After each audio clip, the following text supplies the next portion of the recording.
Hi everyone and welcome to this ARPAS-UK Fireside Chat. My name is Anne-Lise Scaillierez. I'm a director of ARPAS and I am very delighted to welcome today Anthony of Volant Autonomy. We are going to talk about UK SORA and how we can visualize literally where we can fly and the UK SORA output in a way via the VIA tool. So first thing first, Anthony, would you mind introducing yourself? Okay, yeah, thanks for welcoming me, Anne-Lise. So my name's Anthony Lawrenson. I'm the COO of Volant Autonomy. Volant started life at the University of Bath. We spent 4 years there focusing on research and development and span out in 2021. Team of about 14, predominantly soon to become 15. We are recruiting software engineers. And what we specialize in is high integrity and regulatory compliant software to support uncrewed operations. Brilliant. So let's kick in and discover VIA. Maybe we can start by going through the functionalities of the tool and then move on to some user cases. Yeah, sure. So we've been working on VIA right from the very beginning in terms of risk-based planning, but obviously SORA is a big step change for us because it's all focused on risk, which is really our speciality. So I'll just open up the control panel here, and you can see we look on a chart. We can see everything you'd expect to, but we're going to start looking at the world first through various lenses, and we can see them on the control panel here. First, geo-intel. We're going to look at risk. Then we're going to look at SORA and 1 or 2 examples, and then finally 1 or 2 of the UTM supporting features that VIA has.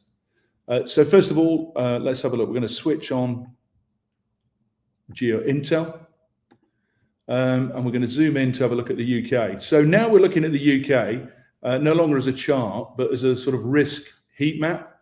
And you can see through the various color coding that the towns and the roads and the motorways all light up, not because they're towns and roads, because they just present higher risk.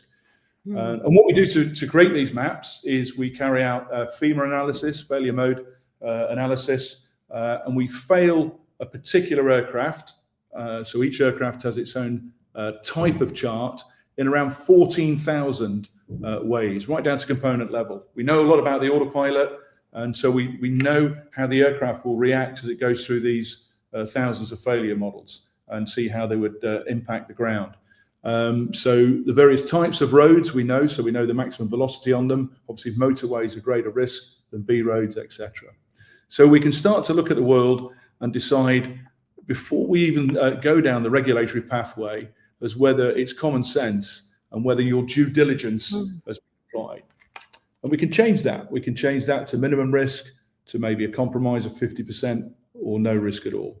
And we'll have a look what that does for us. So we're looking at Birmingham at the moment. We can look at that in a little bit more granularity. So we're now looking at a higher, a more accurate risk picture of the Birmingham region. And what we're going to do is plan a route from one side of the city to the other. And it's showing a risk exposure value of £46.79. We just use money as an indices to determine and express the quality of risk. It's not the actual value, but we could use anything there, percentage, color code. Now, what we can ask the tool to do is minimize risk. So we've told it where we want to fly to and from, and we've told the tool that we want to reduce the risk to the global minima, and that's what it's doing at the moment. It's running through the 120 or so cost fields, risk cost fields that we've got in this area to come out with a minimum risk routing. And from that, we can then determine whether operationally or from a safety perspective, that's the routing that we want to take. So we'll just let it do its stuff. So that's the routing that it's come out with. If we're happy with that, we can look at it in terms of a time flow and see that we've generated not only lateral routing, but also routing through time, and off we go. So that's just the basic functionality of minimum risk routing. So we can start then to look at other settings in the tool. We can switch off the minimum risk routing and let's start looking at SORA. Now, when we look at the, we'll go back to looking at the UK, so we come back to British Isles and start to see the UK through the eyes of UK SORA. So I've switched SORA on, so I can make sure that we're in SORA beta. We also have JARUS 2.5, and we can talk later on about the differences between the two. And we can see SORA in terms of various charts, so that's population density. Switch that off. Approved by the CA? I mean, you use sources that are... Absolutely, approved? yeah. So here we can check the data sources. For the UK, you can see from the Office of National Statistics, there are various approved data sources. Over in JARUS, just flip to JARUS for a second. We look at data sources. Sorry, yeah, I forgot what it stands for, GSSEL population, so it's the same for throughout. But we're going to stay in UK SORA. You can see there's a selection of appropriate, and they change basically, Anne-Lise, depending on granularity. Some more accuracy, some are just more efficient over larger areas. But we're looking at population density. That's what the UK looks like. We'll switch that off. We can look at the UK in terms of its intrinsic or initial ground risk. Also look in terms of its final ground risk.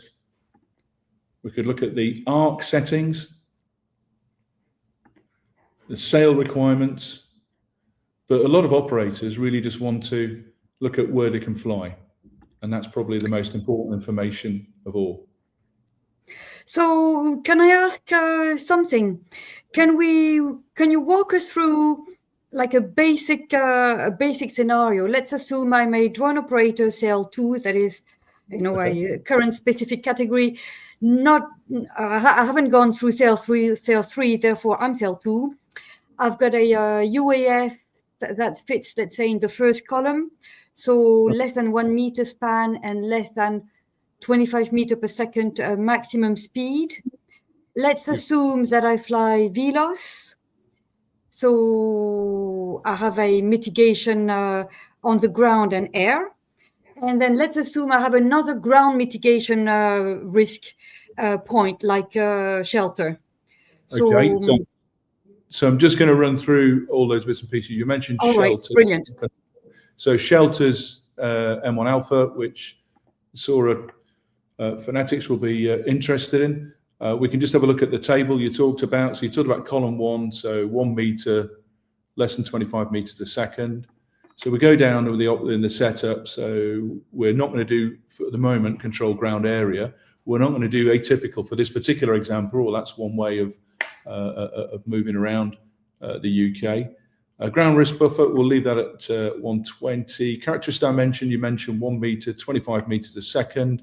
Final GRC, just remind me, was that 3? Yes. Yeah. Yes. So the remaining cell 2. Yeah.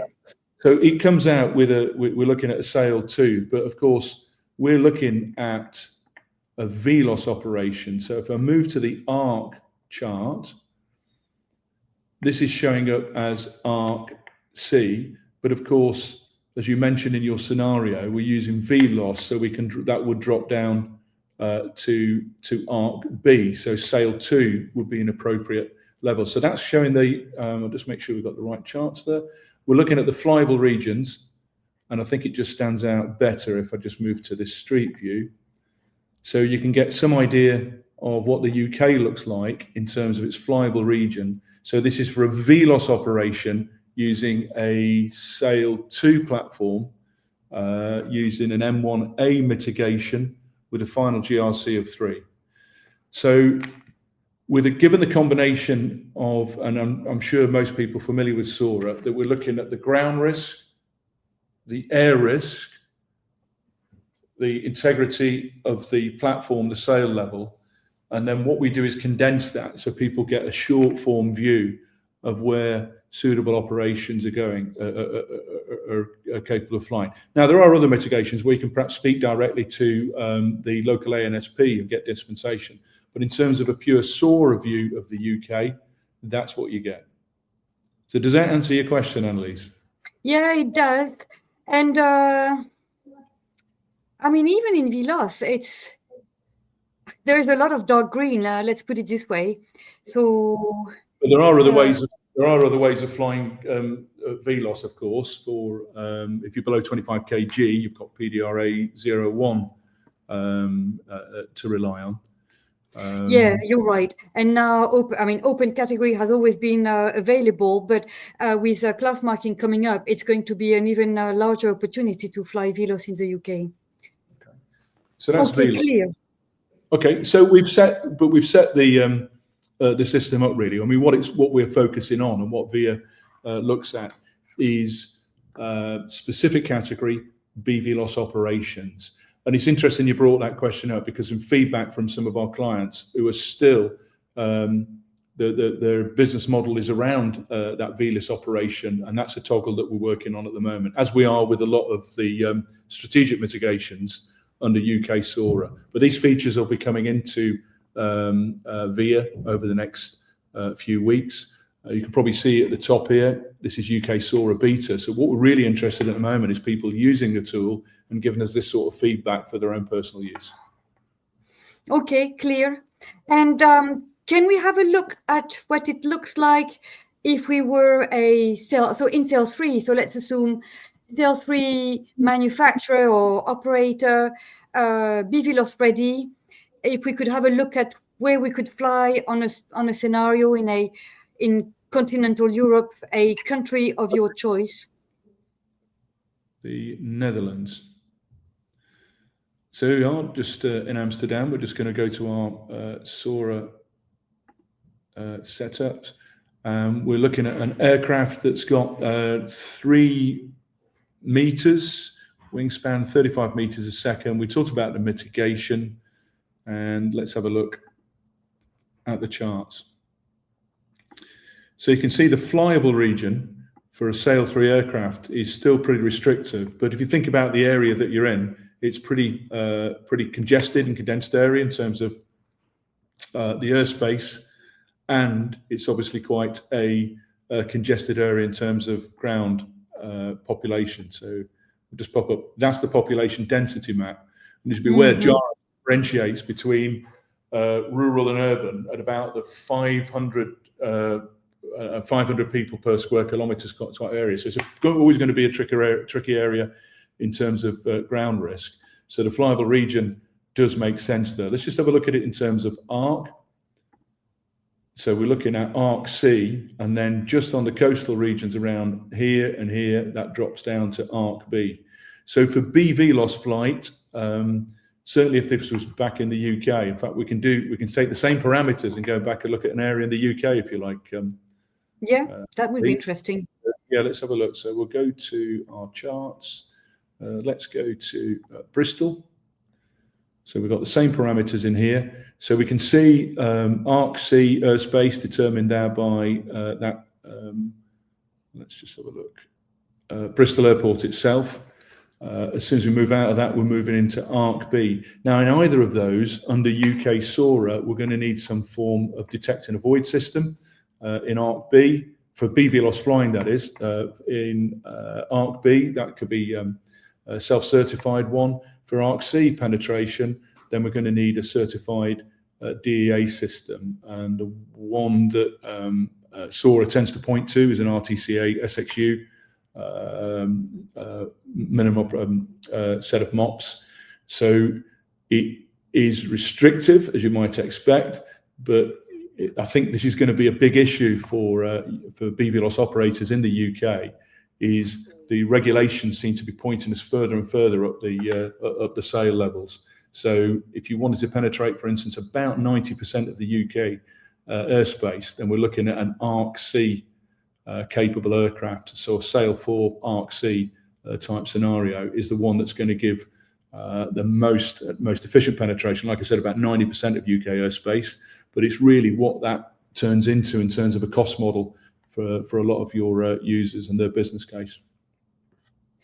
Yeah, so you're referring to the differences, the main difference between UK SORA and JARUS SORA, which is in terms of airspace. And I'm not an expert in airspace, but I understand that one of the major differences is that in the UK, Class G airspace is classified as ARC-C unless otherwise proven, let's put it this way, that it's the density of traffic is lower enough that you can say, no, it's not C, actually, I can demonstrate it's B.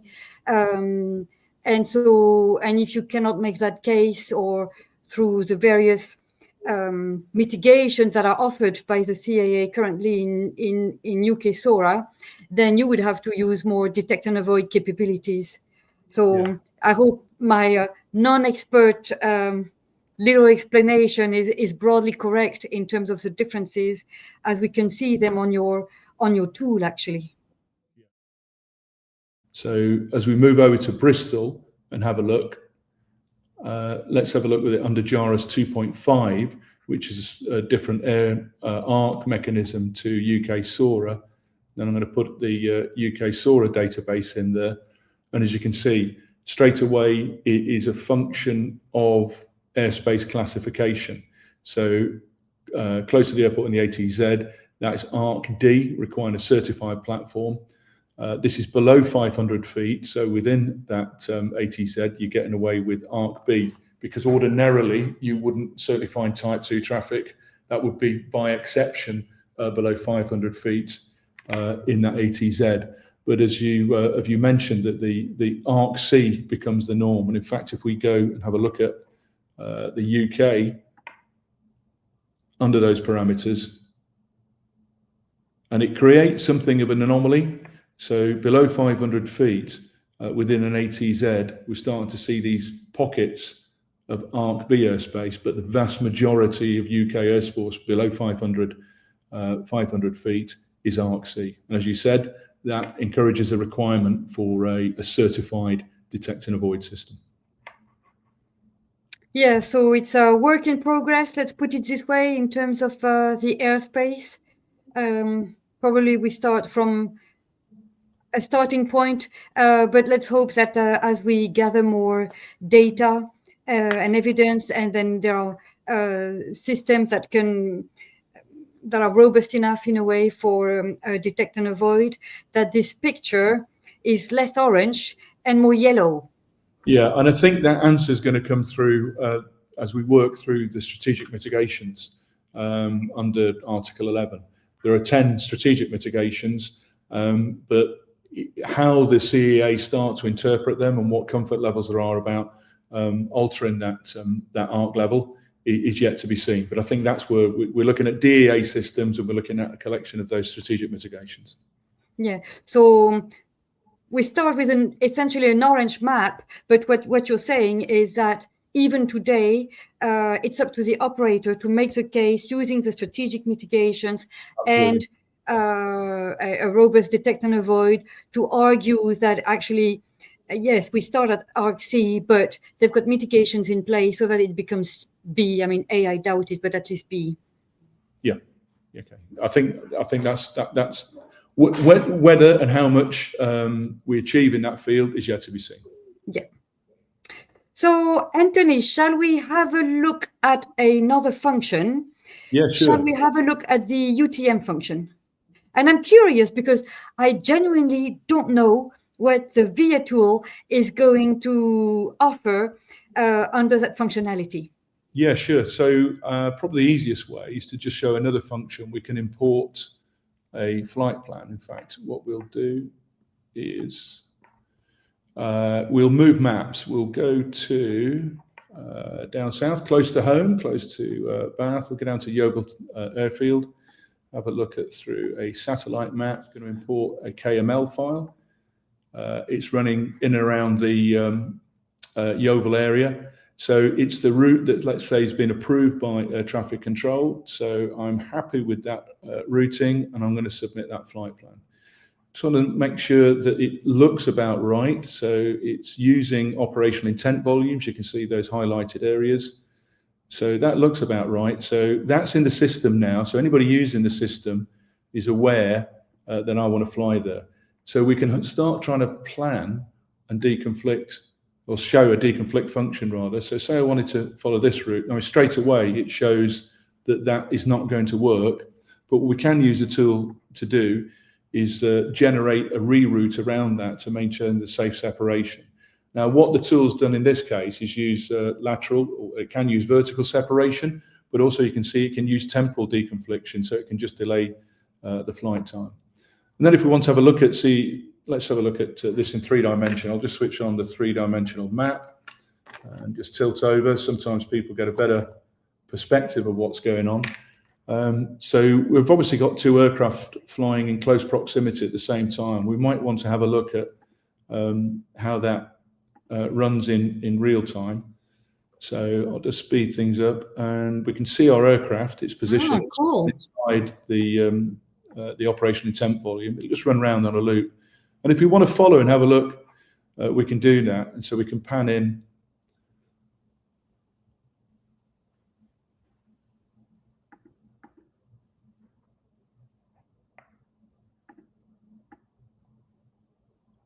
So that finishes, and we'll start the cycle again.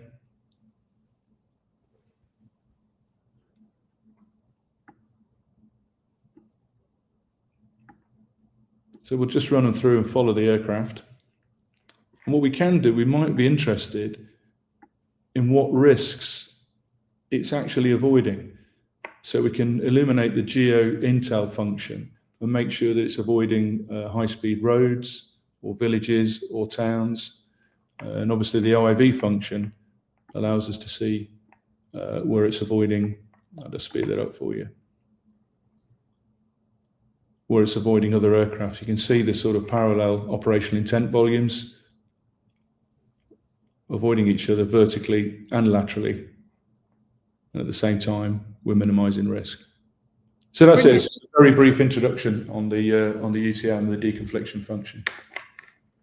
Brilliant. Well, I think we've been through a pretty significant set of functionalities, actually, of the platform.